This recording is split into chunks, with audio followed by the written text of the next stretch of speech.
Hey there. Thank you for stopping by. And today, whatever it is for you, you get to see the underside of Black Rock and Mohawk Railroad. So I build these so I don't have to crawl around underneath them to do wiring, all that kind of crap. Don't want to do it. Can't do it practically. So these are bracketed into the walls. These cross beams line up with the brackets. When I push it back to set it down, goes down there beautifully. Flip it up, flip it down. The only downside to it is that you kind of have to have everything done underneath here before you really can run trains and all that.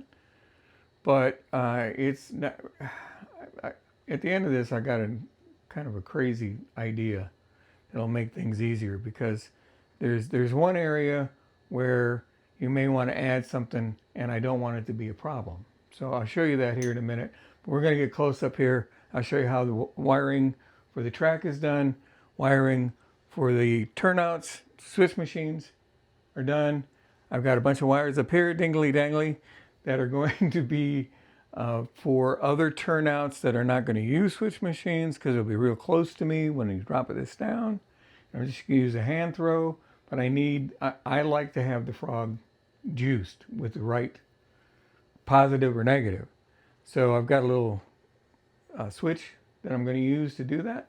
So anyway, let's get on to the good stuff. Okay, so let's talk about track wiring. This wire right up here.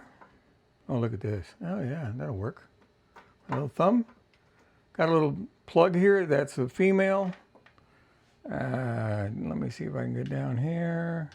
There's the male that'll come off of this table. It'll plug in back up there into that one. That'll supply the power. And then up here, no more terminal strips. These are awesome. Awesome.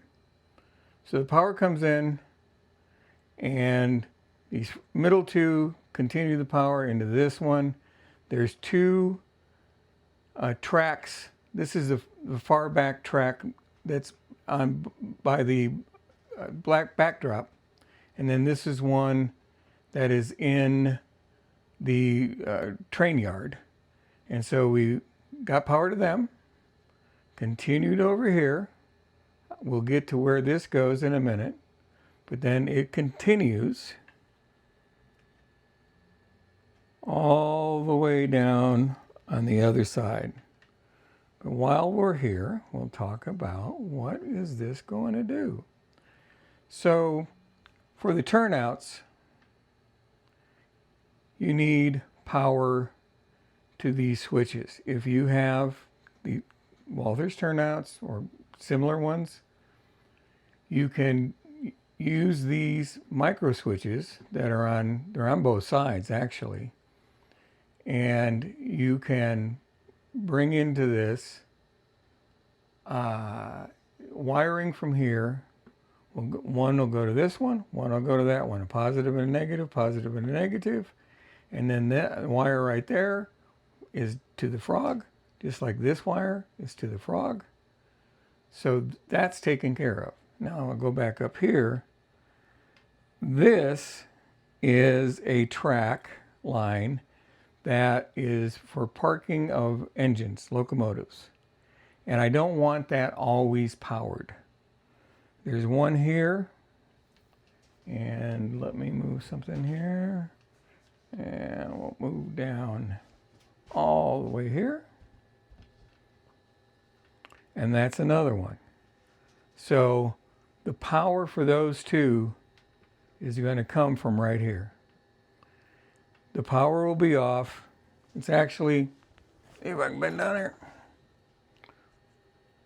one of these switches. So it's either on or off. So I'll have it off unless I'm going to move a train on it, and then I can turn it on and turn it back off again. So those are two isolated tracks that are just for parking locomotives. Okay? So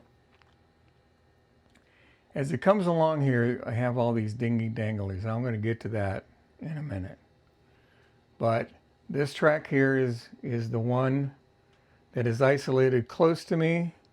And then the other one that we looked at is one that's going to be by the fuel island.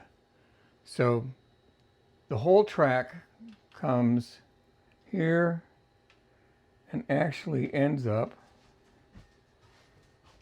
down here. And I'll try to zoom in on that a little bit. But that one, the track is lined right up here. So we've got that. We've got a flow through that'll go on to the next table. So that is all the wiring that's needed. Here's another wire. You bring power in, power this for the track, and continue on. These two that are open, I'm going to pull in here. These are going to help me wire up all these loose wires here into the switches, and they're little tiny switches. But I wanted it that way because how many of them? I've got 7 turnouts that I'm going to have to use a switch like this. And it's a little tiny thing. But I like it. And I'm going to have a light for it so I know if there's power going to the track in the right way. Should be cool, but we'll talk about that again another time. But powering these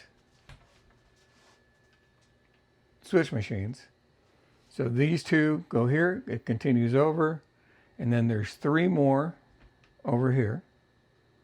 And so I get positive, negative. I actually did hook these 2 on just to show you how it works. The bottom one is the common, and there's a thing called NA and NO.